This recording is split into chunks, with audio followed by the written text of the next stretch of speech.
ඔයා කවදා හරි දැකලා තියෙනවද ඔයාගේ ඇස් ඉස්සරහා පොඩි පොඩි කළු පාට දිත් මකුළු දැල් වගේ දේවල් එහෙමත් නැත්නම් පොඩි කෙස්කස් වගේ දේවල් පාවෙලා යනවා. සමහර වෙලාවට එකපාරටම ඇහැ කොනකින් විදුලියක් හිටුවා වගේ එළියක් පේන්නත් පුළුවන් නේද? මේවා හරිම කරදරකාරී වෙන්න පුළුවන්. ගොඩක් අය මේ ගැන බය වෙනවා. ඉතින් ඔයාලට මේ වගේ අත්දැකීම් තියෙනවා නම් ඔයා බලන්න ඕනි වීඩියෝ එකක් තමයි අද ගෙනල්ලා තියෙන්නේ. ඉතින් අපි වීඩියෝ එකේ ඉස්සරහට කතා කරමු මේකට හේතුව මොකක්ද? මේක භයානකද? මොනවද කරන්න පුළුවන් කියලා. ඊට කලින් මේ තත්ත්වයට කියන නම දැනගෙන ඉන්නකෝ නේද? මේ තත්ත්වයට කියන්නේ posterior vitreous detachment කියලා. එහෙම නැත්නම් අපි ඒක කෙටියෙන් හඳුන්වනවා PVD කියලා. අපි එනම් මේ ගැන වැඩි විස්තර වීඩියෝ එකේ ඉස්සරහට ගිහිල්ලා බලමු.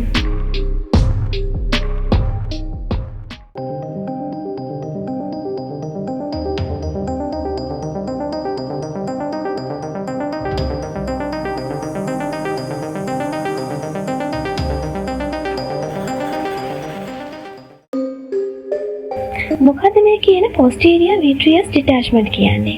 සරලවම කිව්වොත් අපේ ඇහැ හරියට පොඩි බෝලයක් වගේනේ. මේ බෝලේ ඇතුලේ පිරලා තියෙන ජෙල් එකක් වගේ ද්‍රව්‍යයක්.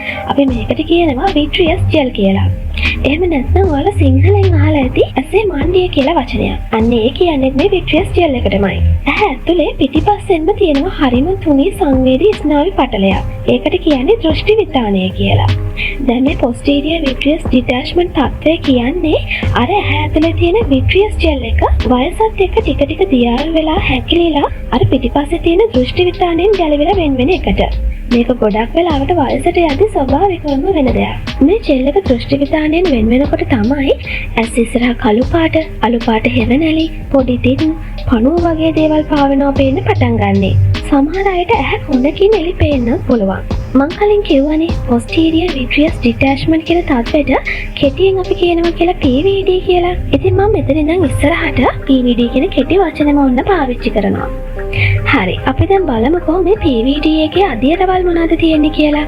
මේ PVD කියන තත්ත්වය එකපාරටම සිද්ධ වෙන දෙයක් නෙවෙයි. ටිකෙන් ටික අදියර කීපයකින් තමයි මේ ජෙල් එක ගැලවීම සිද්ධ වෙන්නේ. ඒ කියන්නේ අදියර එකේ ඉඳලා 4 දක්වා ජෙල් එක ක්‍රමයෙන් දෘෂ්ටි විතානයෙන් වෙනවීම සිද්ධ වෙනවා.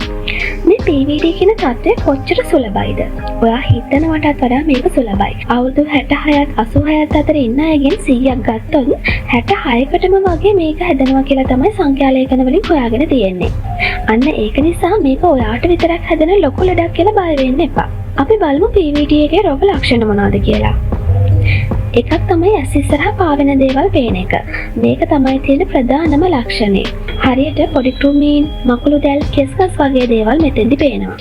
දෙවෙනි ලක්ෂණය තමයි එකපාරටම ඇස් ඉස්සරහා එළි පේන එක. මෙතෙන්දී එකපාරටම හැකොනකින් විදුලියක් හිටුවා වගේ නැත්නම් කැමරාවක ෆ්ලෑෂ් එකක් ගහුවා වගේ එළි පේන්න පුළුවන්. හරි, අපි දැන් බලමු මේ PVD තත්ත්වය ඇති වෙන්න හේතු මොනවාද කියලා. වයසට යද්දී ඇහැ ඇතුලේ තියෙන vitreous gel එකේ තියෙන වතුර ප්‍රමාණය වැඩි වෙලා කොලජන් කෙඳි එහෙම කැඩිලා ගිහින් ජෙල් එක ටික ටික දියාරු වෙන්න පටන් ගන්නවා. එතකොට ජෙල් එකේ අර කලින් තිබ්බ ඝනකම නැති නිසා ජෙල් එක ඉබේටම හැකිලිලා දෘෂ්ටි විතානයෙන් වෙන් වෙනවා. අපි දැන් බලමුකෝ PVD හැදෙන්න වැඩි අවදානමක් තියෙන කාටද කියලා. මෙන්න මේ අයට තමයි අවදානම වැඩිපුර තියෙන්නේ. දුරපෙනීමේ දුර්වලතා තියෙන අයට, දියවැඩියාව තියෙන අයට, ඒ වගේම කලින් ඇහැට බරපතල තුවාල සිද්ධ වෙච්ච අයටත් මේ අවදානම තියෙනවා. ඒ අරුණම ඇහැට සැත්කම් කරලා තියෙන අයට.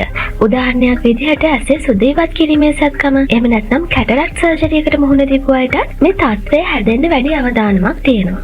මේ PVD නිසා ඇස් පෙනීම නැති වෙන්න පුළුවන්ද? PVD එකෙන් විතරක් නම් ඇස් පෙනීම නැති වෙන්නේ නැහැ.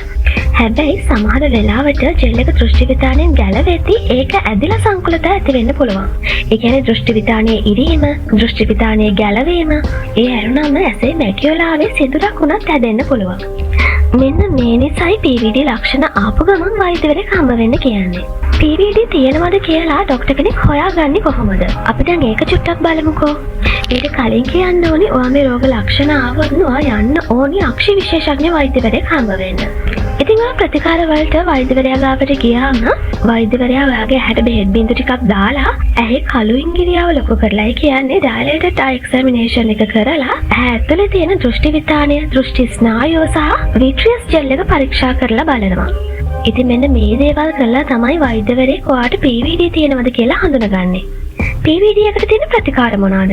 අපි දැන් යමු ඒ ගැන කතා කරන්න. කිසිම සංකුලතාවයක් නැත්නම් PVD එකට විශේෂ ප්‍රතිකාර අවශ්‍ය වෙන්නේ නැහැ. ඒත් සංකුලතා මග අරගන්න ડોක්ටර් කියනවා නම් සති 4කින් 6කින් විතර ආයෙත් පරීක්ෂාවක් කරගන්න එක හොඳයි. මේ තත්ත්වය නිසා එදිනෙදා වැඩ කරගන්න බැරි තරමටම කරදර නම් විශේෂ අවස්ථාවලදී සත්කම් කරනවා. දැන් ඔයාලට හිතෙනවා ඇති PVD හැදෙන එක වළක්ව ගන්න ක්‍රමයක් නැද්ද කියලා. කනගාටුවට කරුණක් තමයි ඇත්තටම PVD හැදෙන එක වළක්ව ගන්න ක්‍රමයක් නැහැ. මේක වයසට යාමත් එක්ක ස්වභාවිකවම වෙන දෙයක්. අපි බලමු ගෙදරදී මේ අපහසුතාවය අඩු කරන්න පුළුවන් දේවල් මොනවාද කියලා. ඉතින් මේ අපහසුතාවය ඔයාලට දැනෙන වෙලාවක ඔයාගේ ඇස් හෙමින් උඩට පහළට දෙපැත්තට සහ රවුමට කරකවන්න. ඒ වගේම ස්මාර්ට්ෆෝන්, කම්පියුටර්, ටීවී වගේ තිරවල එළිය, ඒ කියන්නේ බ්‍රයිට්නස් එක අඩු කරන්න. ඒ අරුණම හොඳට එළිය තියෙන තැන්වලදී අවු කණ්ණාඩි පළඳින්න. ඉතින් මෙන්න මේ දේවල් වලින් ඔයාට ඒ වෙලාවේ ඇතිවන අපහසුතාවය මඟ අරව ගන්න පුළුවන්. හරි, දැන් අපි බලමු මෙච්චර වෙලා වීඩියෝ එක ඇතුළේදී කතා කරපු කරුණු වල පොඩි සාරාංශයක්. ඉතින් ඔයාලා මේ කියන්නේ යන ටික අහගෙන ඉඳලා හොඳට මතක තියාගන්න. PVD කියන්නේ වයසට යද්දී ඇහැ ඇතුලේ තියෙන ජෙල් එක දෘෂ්ටි විතාණයෙන් ගැලවෙන එක. මේක ගොඩාක් සුලභයි. ආය වෙන දෙයක් නෙවෙයි. ඇස් ඉස්සරහා කළු ලප දැල් වගේ දේවල් පාවෙනවා නම්, එලි පේනවා නම් ඒ PVD එකේ ලක්ෂණ වෙන්න පුළුවන්. මේ ලක්ෂණ එක පාරටම අලුතෙන් ආපු ගමන් අනිවාර්යෙන්ම අක්ෂි වෛද්‍යවරයෙක් හම්බ වෙන්න යන්න. මොකද PVD එක භයානක නැතත් සමහර වෙලාවට රෙටිනල් ටියර් වගේ බරපතල සංකුලතා ඇති වෙන්න පුළුවන්. සාමාන්‍යයෙන් PVD එකට විශේෂ ප්‍රතිකාර අවශ්‍ය වෙන්නේ නැහැ. කාලයත් එක්ක මේ රෝග ලක්ෂණ හිමින් අඩු වෙලා යනවා. හරි, ඉතින් අද දවසේ ඔයාලා PVD තත්ත්වය ගැන වැදගත් තොරතුරු ටිකක් ඔලුවට දාගන්න ඇතිනේ. ඉතින් ඔයාලට අද වීඩියෝ එකෙන් පොඩි හරි දැනුමක් ලබා ගත්තා නම් මතකව ලයික් එකක් දාන්න. ඒ වගේම මෙඩිප්‍රොෆෙසර් YouTube channel එක subscribe කරන්නත් අමතක කරන්න එපා. තවත් දවසක මේ වගේම වීඩියෝ එකකින් හමු වෙන බලාපොරොත්තු වෙන අද දවසේ වීඩියෝ එකෙන් සමුගන්නම්. ගෙහින් එන්න. සුබ දවසක්.